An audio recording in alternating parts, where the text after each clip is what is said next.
Good, beautiful morning, everybody, and welcome to the Saturday edition of Shortcuts for Your Soul, where we discuss the concept of meditation and how to apply it in the simplest possible way. As not everybody has 10 or 20 years to go to a monastery or go study up in a mountain, we were told to give a very synopsized and condensed version of how one can grasp the concept and the idea of meditation and how to apply it in your life to improve and enhance the quality of your creative process here in this physical dimension. But the Ascended, when they came in yesterday, they said, listen, we want to talk about something that's very, very important. And this came about when I was thinking about a person in this world who has done great harm to humanity. I'm not going to mention any names right now, but there's more than one. But this one, they said, stood out very particularly. And they said, do not worry or concern yourself with the rewards of men that have done harm to humanity. That is the divine's prerogative, how it will manage them. And they said it is in their last hour that will be either the most terrible hour or the most blessed hour of their lives. The last hour and can be either the most blessed or the most terrible. And I asked them a little bit more about that. They said, everything that you think, everything you say, everything you do in this physical dimension causes an effect. You give something of yourself to this world while you are here, of your consciousness. The things you say and do physically, the things you buy and sell, the things you eat, things you don't eat, everything has an effect. The things you think, what you say, what you do, everything has an effect. And they said the effect is cumulative and regenerative. In other words, what you do, what you sow, in other words, what you're going to reap. And they said in the last hour of your body's living life, there's a process that you get to go through where you get to review the full function and results of your actions upon humanity and your brothers and sisters. And in that hour, you get to see and experience what your reward is. You get to know before that last hour, you get to know and experience, get an idea of what you're going towards. And they said to be less descriptive about it, because there is no heaven, there is no hell, there's simply cause and effect. You reap what you sow what you shall reap.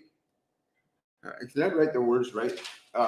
They said the most terrible hour and the most blessed hour is that last hour of our physical lives where we're ready to leave our embodiment, where we actually get to see and experience energetically the cumulative results of our actions upon this world. What you've sown, you get to reap it in that final hour. You get to see what your reward will be. And it's called cause and effect. There's no other way to put it, that you get to experience the end result of all of your actions, all of your thoughts, all your words, all your deeds, and how they affected life upon this planet, to what degree and extent. And you get to cash out, so to speak, is another way they put it. You get to cash out your chips from the game, whatever they may be. But they will be exactly what you have put into the world. You will take energetically with you. Another term that some Eastern mystics use, the term karma. I think in Hinduism, they use the word karma a lot. That you get to take and experience and know the karma that you've accumulated in this life. And karma can be defined as something that is good or something that's not so good. But each and every one of us in that final hour will get a chance to experience. They say in certain individuals that can happen in less than an hour. But the last hour of your life is the one where you have the opportunity to see what you're going to carry forward into the next lifetime, what you're going to experience. And it wasn't a pretty picture what they showed me. And they said the most terrible hour or the most blessed hour. And they said, and terrible it can be, and blessed can it be, but either it will be. They said there's even if you are more towards love than fear, your reward will be greater. Even if you are 1% greater in your acts of love than you are in your acts of fear, you shall still be blessed. But if you are 1% greater in your acts of fear than your acts of love, woe, it will be terrible for you indeed. You will carry forward with you the cumulative effect of that, as you will carry forward the cumulative effect of your goodness. Now, yes, we're going to move away from that. They just wanted me to make that pronouncement for those of you that are listening, those of you that know what you are doing, that choose to have no care about the effects that your actions have upon other people. Those of you that don't care about what happens if you take down a rainforest because you want to build furniture, or take out a whole species of life because you want to feel comfortable, you want to wear a new pair of clothing or something, or those of you that perpetuate tragedy and suffering upon others because you want to have a piece of real estate. This is more for you than it is for they said most people generally in their hearts are more love-centered than fear-centered. But people can act against their nature of love and become fearful. But it was really important, I felt, that I communicated that message on their behalf. It's very interesting that we accumulate experiences and knowledge. But the things that have been done to other life forms on this planet, humans included, what we've done to each other, what we've done to the earth, what we've done to the life forms. Anyway, we all reap what we sow. Now let's deviate away from that and switch over to the other element of the program about meditation. They said that these two things do not leave you without hope for what they call redemption. That is, you are able to divest yourself of the negative karma that you put out into the world. But it must be in a measure greater than what you put out. So in other words, let's say you've done a lot of really crappy things in life to people, to nature. Well, you have to shift the energy of your wrongness more to right. You have to do and act and be so profoundly the opposite of what you were that got you all the negative karma that you might be reaping at the end of your physical cycle in this lifetime.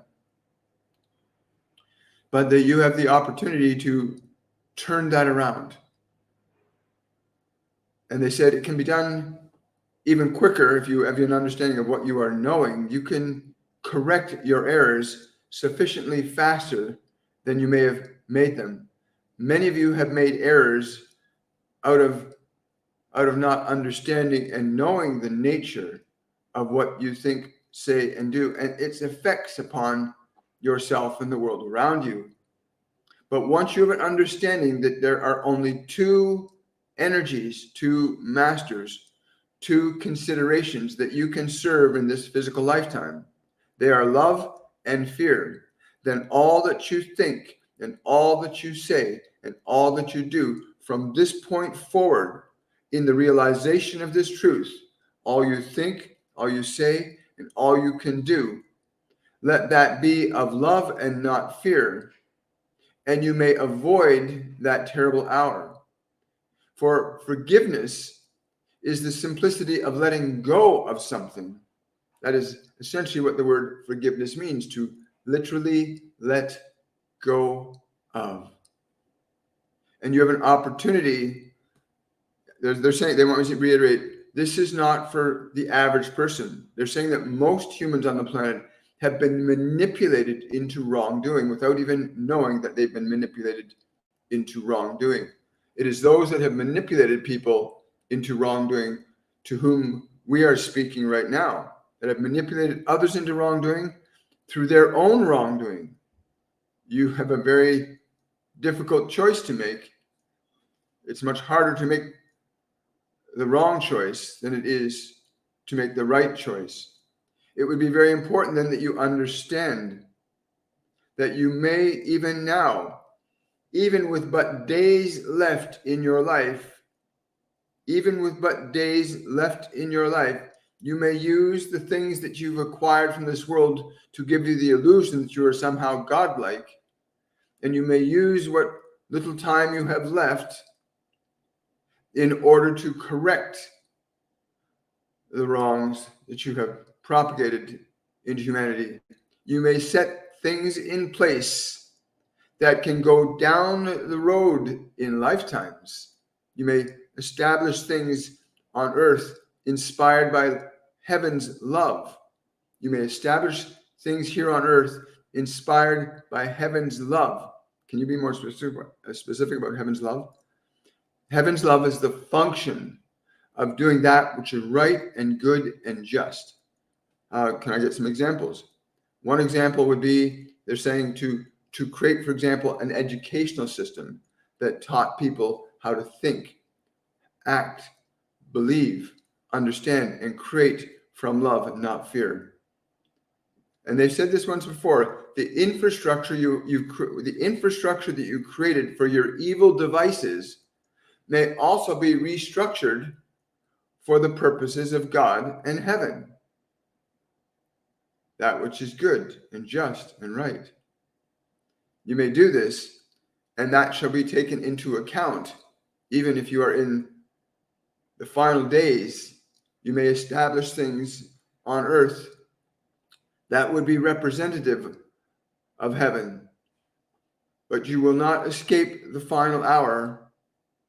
It's how you shall arrive at it that you must consider now. How will you arrive at your final hour? Will you arrive there with more love in your consciousness, having given more love to this world, or will you arrive there in fear and in the fear that you've given this world? These are the only two choices that you have to consider in your journey. Now, as we said to this one, the conception of meditation is not simply to get yourself into a state of peace. It's to bring you closer to that which is the essence of your life, which is love. Meditation, in its most fundamental and basic level of operation, is teaching your mind and your body to function in a way that is harmonious with you. Teaching your mind and body ways to function that are harmonious to you and your experience of life. Things that you do to your body, thoughts that you think into your mind, affect its well-being. That effect of well-being or not so well-being is cumulative and regenerative. You can bring life to your body. You can bring harm upon your body. You have those two elegant and easy choices with regard to your body. But the foundation of meditation is to learn to teach your mind and body to be in alignment more with the vibrational expressions and conceptions and actions of love than the vibrations, conceptions, and actions of fear. Teaching your body means you understand that the body is designed by nature to follow your instructions. Likewise, the thinking mind is designed to follow your instructions. If you have deferred the functioning of your mind and body to others, then the difficulty will be in surmounting the existing preconditions that have been placed in your mind by your environmental conditioning. In the very act of taking a breath,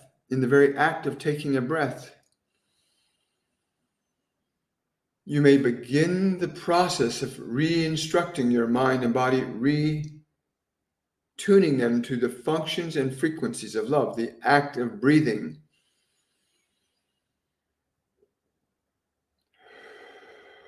The mere act of breathing gives you an assertion of authority over your body, which your body cannot deny. The very act where you can say to the body, breathe, hold, exhale. You are asserting your authority over the flesh. It begins with the breath, the simplicity of the breath. in where you can govern the body to relax, to be still, to be quiet, to be peaceful. That you may use the assertion of your authority over the body through the breath to establish it into a state of consciousness that would be relaxed and open and receptive to you. That you can teach your body to be open and receptive to you, to pull its distractions of the world away from it. That is, to draw your body away from distraction, manipulation, as there are many things in your world right now that manipulate your attention and what you would give attention to or not give attention to. And when you direct the body to pull its attentions away from the world and go to you, inward, to bring the body to a place of stillness, relaxation, calm, and peace, you move it away from the functions and vibrations of fear and survival in this assertion of authority over your body. This begins the process of training your body to follow your instructions and your instructions exclusively. This leaves then the secondary portion, and perhaps the most difficult portion that you must learn to manage, of your personality. And the second portion of your personality is your thinking mind, the place where thoughts are stored, which is not so much a thinking mind as it is a reactionary mind, based on the conditions of information that have been manipulated into you by your environment. But the same function of authority over your body with your breath, that same authority may be asserted over your mind with your breath, that you may direct the physical body through your breath and the physical mind to be still, to be quiet, to be peaceful. The function of asserting your breath over the body and using that same breath to give instruction to your mind to be still, to be quiet, to be peaceful. You begin to employ your authority over the thoughts in your mind, that you can say to them, be still, be quiet, be peaceful. That you can gain the awareness once again that you are indeed the master of your temple. And while this is but the foundational step of meditation, sometimes being on a good foundation is better than being on loose sand. And so teaching your body at least to relax when you need it to relax, to be still, to be quiet, you begin to create a different energy in your body. And likewise with your mind, when you teach your mind to be still and quiet and peaceful, you begin to change the structure and energy of your mind by your direction, and you relinquish some of the assertions of authority and control placed upon your mind by your environment. And the deeper and more profoundly you instruct your body to be still, to be quiet, to be peaceful, the more you instruct your mind to be still, to be quiet, to be peaceful, then you pull away from the mechanisms of authority and control that diminish your natural, healthy, positive, and constructive relationship with the consciousness that is your mind and body. When your mind and body are in a place where you have directed them to be still, to be quiet, to be peaceful, you begin to awaken. You begin to awaken yourself to something other than what the world has distracted you into believing is true or not true. That does not mean to say that there are not some things in this world that are true, or that there are not some things in your mind that are true, but simply that you get to pull your attention away from the influences and effects of this material world so that you can begin to restructure and rebuild your own mind and body into a function that will best serve you and your creative process while in this physical dimension of creation. For you are in a dimension of creation. Each and every one of you are in this dimension of creation. And that is all you get to learn in this realm, is the experience of creation and the effects of your creation, the effects of your creation, which are cumulative and regenerative. That is, if you do more of that which is not good, you will experience more of that which is not good.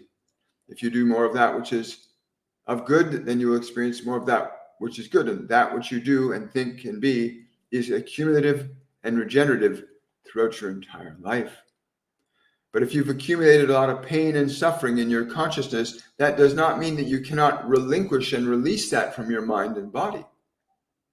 The simple process that we are articulating for you, teaching your mind and body to be still, to be quiet, to be peaceful.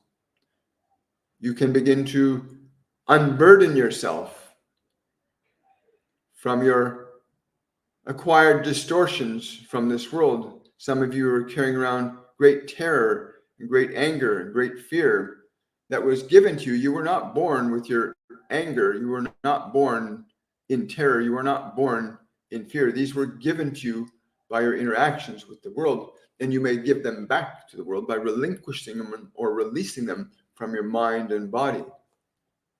As humanity does not have the kind of time to reach a level of such perfection that you can immerse yourself in scalding hot water and not be burned, or immerse yourself in freezing ice and not get cold, as the vast majority of you do not have the time nor the ability to achieve that level of functionality. You all have the time to gain the functional knowledge and experience that you can train your mind and body into a state closer to love than the former state of fear.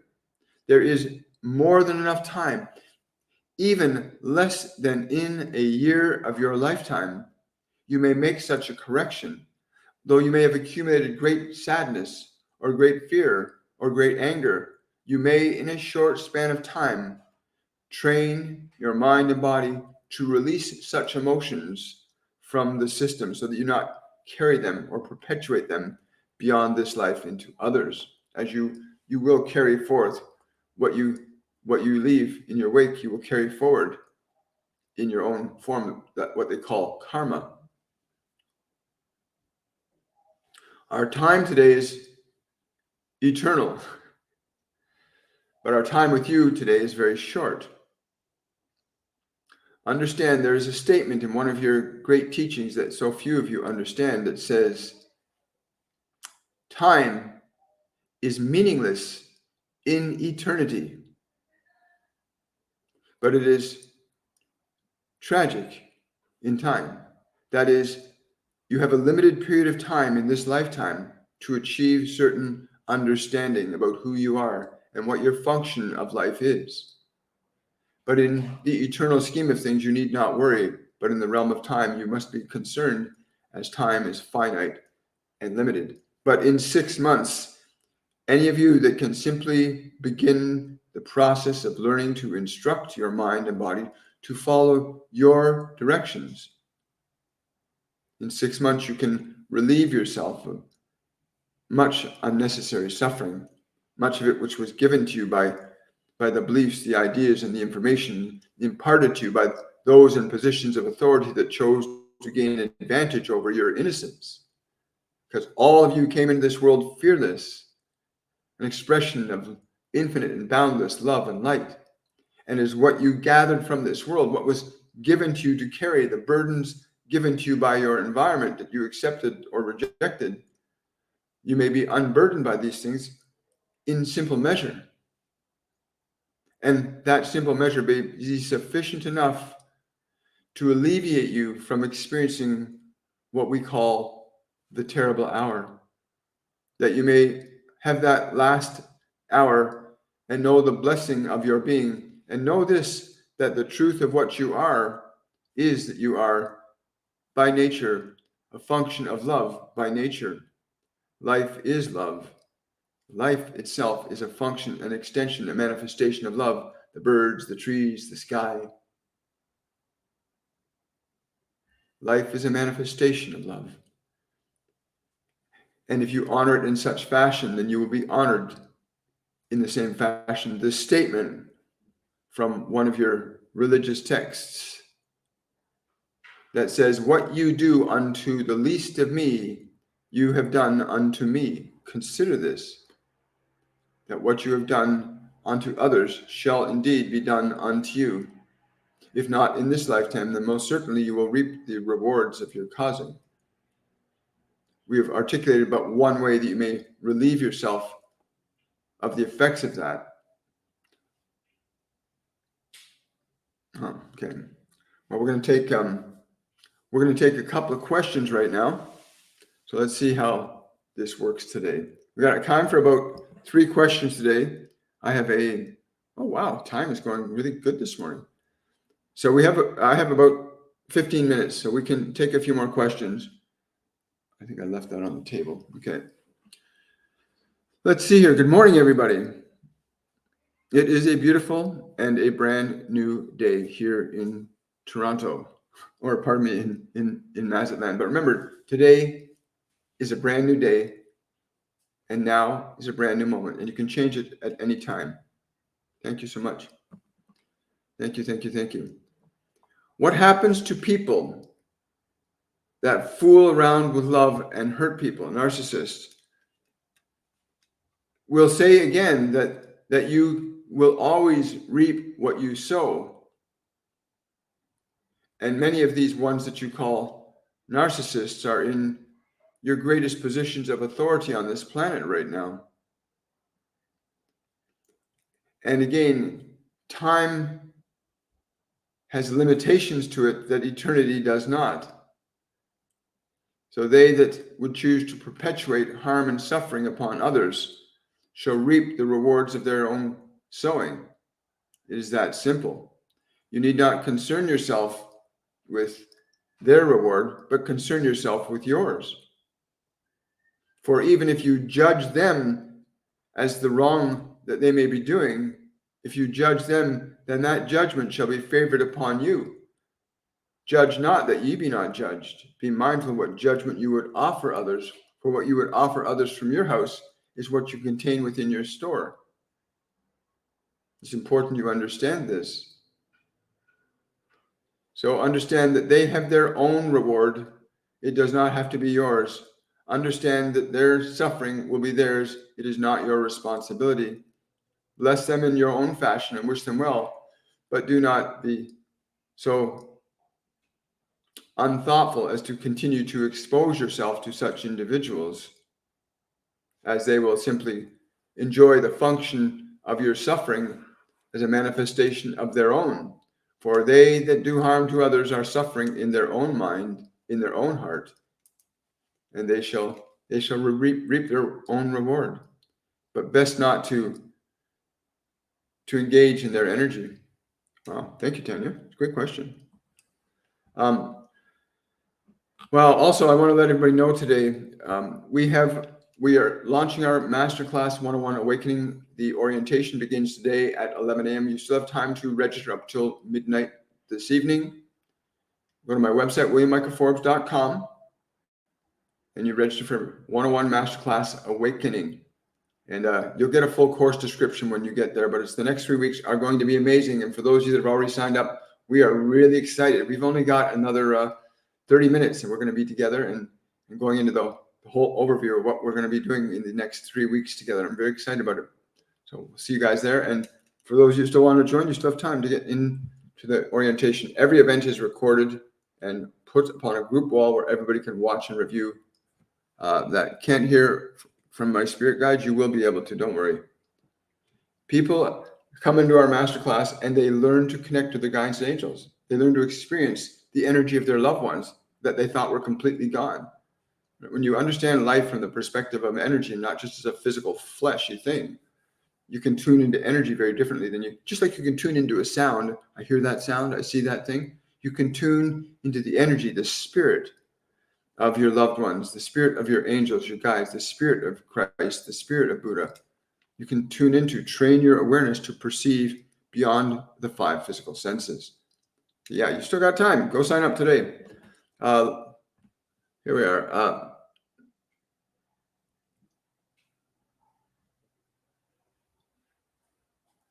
Matt, God means I'm not sure. It's a weird thing. Does that mean that an empath was once a narc? Your question, you got to make your questions clear, folks. It means if you reap what you sow, then the opposite of being an narc and empath. Yes.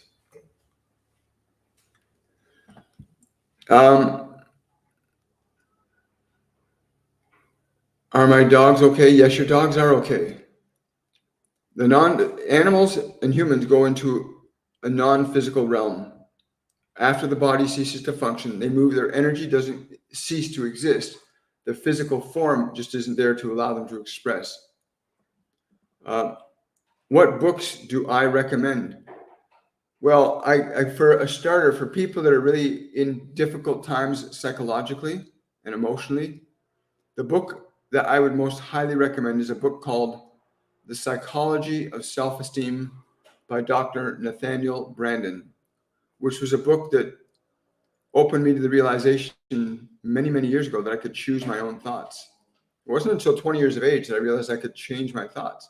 Most people don't even know they can change their thoughts. But that's one book I would suggest.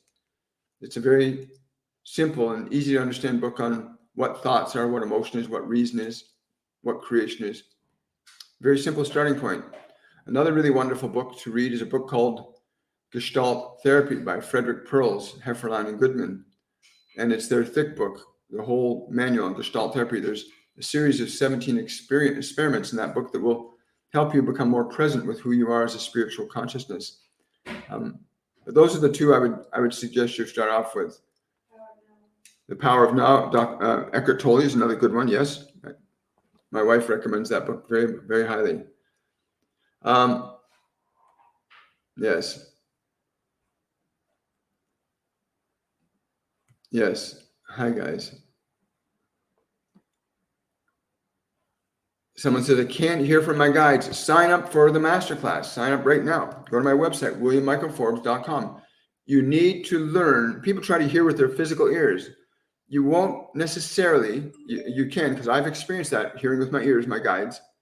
But most people, your guides can't speak to you in physical words, but they can speak to you telepathically. So you need to learn to tune into the energy of their consciousness and learn to interpret the information, because they're always around us. Your guides, your angels, the people that are working with you, the beings that work with you are always around you. You just need to learn to shift your perceptual apparatus from the physical senses to the non-physical senses. Things that they call, that science calls intuition, right? Those are areas that are referring to clairvoyance and clairaudience, clairsentience, and claircognizance, which we focus upon throughout these 3 weeks. The guides, the angels, the ascended masters that teach these classes will have you focus on activating these internal senses so that you can begin to hear, to see, to feel, and know in other ways besides from the immediacy of your physical senses. Go do that. You still got time. You can join us for the orientation today.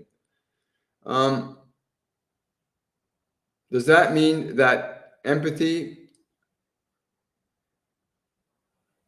Oh, yeah, we already got to that. Sorry. Should I get my own website or just go back to Etsy? Be not afraid. You're making your decision because you're afraid you're not going to succeed. You're making it. Don't make a decision in fear. Make a decision from love. You know what you want to accomplish. You know what you want to accomplish by creating a website. Do not take your attention off the outcome you want to create by manifesting a website. Do not lose sight that the website is just the website, but it is for a bigger purpose. You must not lose sight of the bigger picture of your creative process. If you do, you will simply be afraid because you're not clear on what is ahead of you, what is beyond your website. To be aware of what is beyond your website and that you keep your attention there, because that is where you are going. The website is just a stepping stool, a tool that you will use to share your gift to humanity. That's what the website is for. And the result of that gift of sharing is beyond the website. It's happiness, it's joy, it's prosperity, it's connecting with beautiful people, is it not? You must understand what the website is not the end of the destination, just but one step upon it. Do not be afraid to take that step, but know the goal to which that step leads. Know to where you are going. My dad, yes, he was with you today. Yes. Yeah. He sang, he said he helped blow out the candle. He said he helped blow out the candle.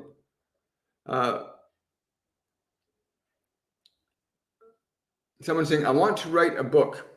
I love writing, but I would need support. It would be called No Stone. Well, I get a really strong positive yes for that. Start writing. There are many tools. So many people have been asking for help and guidance. And you look at all of these tools evolving that people are afraid of. I want to write a book. I want to do these things. And now this manifestation called artificial intelligence comes along that can actually help you create beyond what you personally know. Right? It's an amazing thing. Everything we are asking for as a species and as individuals is coming.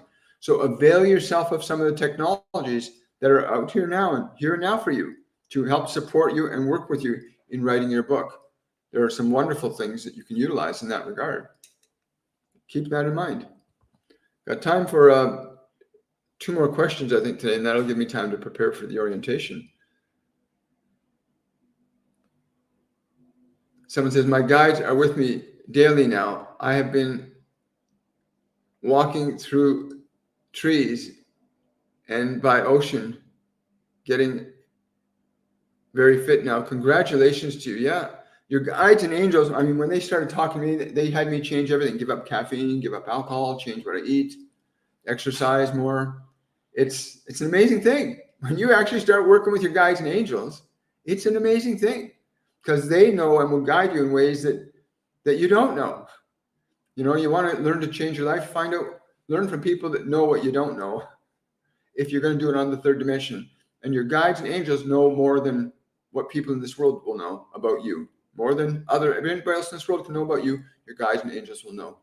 And you can rely on them. You really can. Liz is asking, what do I need to know at this time? Grounding, very important. Very, very important for everybody. You need to get your feet upon the earth or your hands up on a tree. You need to rebalance your body to the earth. So many people are electrically disconnected from the earth, and the bodies are getting sick and diseased because it's not connecting to the earth enough time. Not for enough time. Your body is an electrical instrument. The earth is a capacitor. It holds energy that when you put your body in touch with it, you receive some of that energy. Discharges, your body will take on energy when it's needing energy from the earth, electrically speaking. Go out and ground. This time where ascension energy is coming in, go out and spend time grounding every single day. Every single day.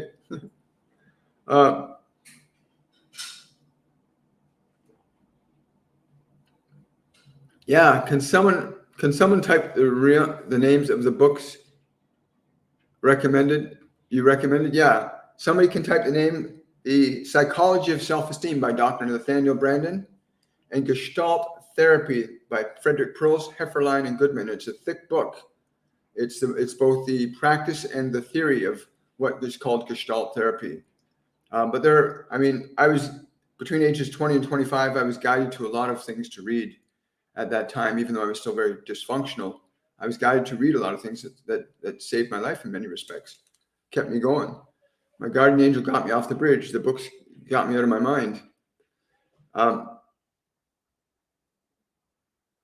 Do I know of Bashar? Yes, I know of Bashar. I do. I've connected to many of the beings that Bashar connects to. Understand, there are a lot of clear channels coming into this world right now. A lot of clear channels coming into this world to bring through information and knowledge that's not being given to humanity by the existing systems of authority, control, and power here. So beings like myself and Bashar and many others are here to bring information from the higher frequencies of love to help elevate those out of fear that are stuck in it, right?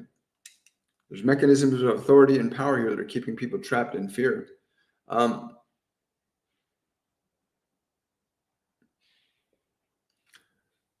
I manifest to marry a good ambassador right here in Toronto will it happen?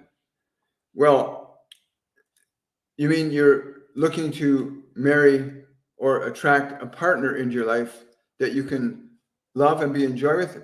If you're just looking for citizenship, that's a different thing. That's called manipulation. But if you're looking to experience love and a lifetime commitment with another individual, that's something completely different. But I'm being told to tell you, if you're looking for something to gain advantage at the expense of another, you're going to have a very difficult time. If you're looking to truly engage in the incredible journey of transformation and love that relationship is designed to afford each and every one of us, that's a different thing altogether. You can pull that in very easily if you're really truly desirous of the fulfillment of love's expression in being with another person and in them being with you, because the love must be a fulfillment for both, not for one. It should never be to one's advantage. It always has to be to the benefit of both. Let your love be for that one that you love. But yeah, you can definitely attract that if you're not trying to do something for your own personal gain at the expense of others. Is the masterclass more advanced? I'm looking for advanced classes. Well, these classes are far more advanced than what most people that hear about it will know unless they attend it. And we've had many people that have come to this class that have studied for many years, many teachers, many masters, and they've come into these master classes, and the ascended masters blow them away. They begin to hear knowledge and wisdom, because you will hear and you will understand, you will see and you will know what you need to hear, see, and know at the level that you are at. At the level that you are at, you will hear, you will see, and you will know at the level that you need to receive it. And that's true for everybody. The ascended masters are not limited in terms of a finite personality like we have. Their awareness is far expanded, more inclusive of a greater degree of life, of the divine, of all that is, right? Especially, Buddha talks about that all the time. He became one with all that is. His consciousness merged into everything, as did Jesus, as did Yogananda and many others that achieved a state of reunion with the divine. So their knowledge base, what they can teach us, is far beyond the scope of our own finite minds. One of the things that I love about the courses and classes. We got that. Okay, one more question from TikTok and then one more from YouTube, and we'll call it a day, guys. I got lots of really good feedback about the live events on Tuesdays and Thursdays on TikTok. I was really happy to do that live event with you guys. Thank you so much for coming out. I'm looking forward to carrying that. They're telling me that more needs to be given to humanity about the truth, about who you are, what you are here to do, to discover and reignite the love that is who you truly are. And so more and more information is going to be coming out from many different sources around the planet. So yeah, we're now active Mondays, Wednesdays, and Fridays, and Saturdays at 10 a.m., but we're also active on Tuesdays and Thursdays at 8 p.m. Eastern Standard Time. As well, there's a live Patreon event twice a month on the 7th and 21st of every month as well. So information that they want people to get is coming through faster and faster as time is important for us, not so important for them. They realize that we are on a deadline, or a lifeline, as some people like to say. We're on that process right now. Hi. Amber's asking, anything from my friend who passed away? Yeah, he's saying, I don't know why he's saying this. He's saying choose the gold one. He's telling me to tell you to choose the gold one. Let us know what that means in the comment section for you. But he's saying choose the gold one. Very excited energy that you asked about him. One more question here from YouTube.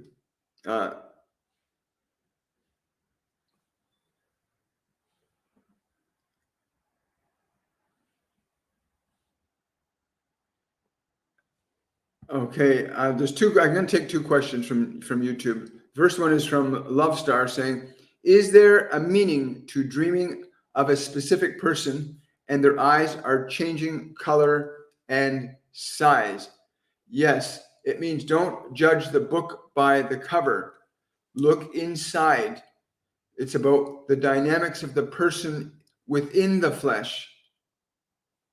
You must discover what's inside. Do not get caught up on the outside, because the outside is always changing, but the inside is eternal.